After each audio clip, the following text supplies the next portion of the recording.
জি, আজকে অনারেবল জাজ ইন চেম্বারে ওনার পক্ষ থেকে ওনারা যে আবেদনটা করেছিল, সেখানে ওনারা এক দরখাস্ত দিয়েছিল যাতে ওনার যে সিআইবিটা আছে, ক্রেডিট ইনফরমেশন ব্যুরো বাংলাদেশ ব্যাংকের, যেখানে খেলাপিদের তালিকা থাকে, সেই তালিকায় যারা থাকেন আপনারা জানেন তারা নির্বাচন করতে পারেন না।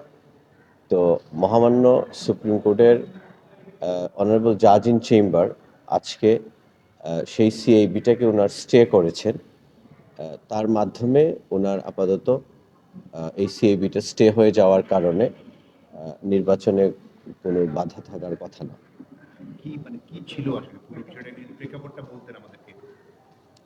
এটা ওনার স্বার্থ সংশ্লিষ্ট একটা কোম্পানি যেটা ছিল সেটার কি লোনের কারণে এটা কল অফ করা হয়েছিল, লোনটাকে ক্লাসিফাইড হয়ে গিয়েছিল।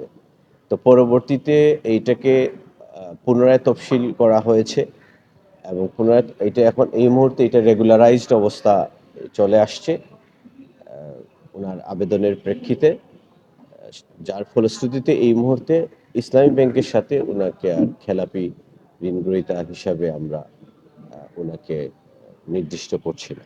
আমরা দেখলাম যে মামলাটাতে উনি ঋণ পুনঃতফসিল করার পরও এটা একটা আদেশ হয়েছিল। এটা আজকে তাহলে কি হলো? শুনানিতে কি বলেছেন আপনারা? না, আজকে তো ব্যাংকের পক্ষ থেকে আমরা যে এটা রিশিডিউল করেছি সেটার কাগজ আমরা কোর্টে জমা দিয়েছি। আর ওনার পক্ষ থেকে এইটার প্রেয়ার ছিল ওনার আইনজীবীদের পক্ষ থেকে, যাতে করে উনি ইলেকশনটা করতে পারে, ওনার নাম যে সিআইবি তালিকায় আছে এই তালিকাটা যেন স্টে করে দেয়া হয়।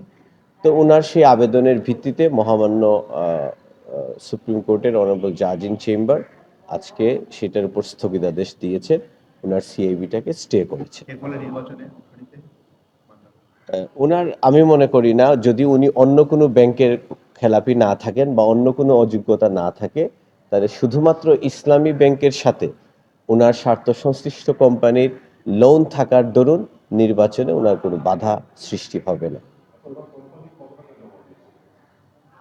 সেটা ব্যাংকের নথি দেখে হয়তো বলতে পারবো, সুনির্দিষ্টভাবে আমি উল্লেখ করতে পারছি না।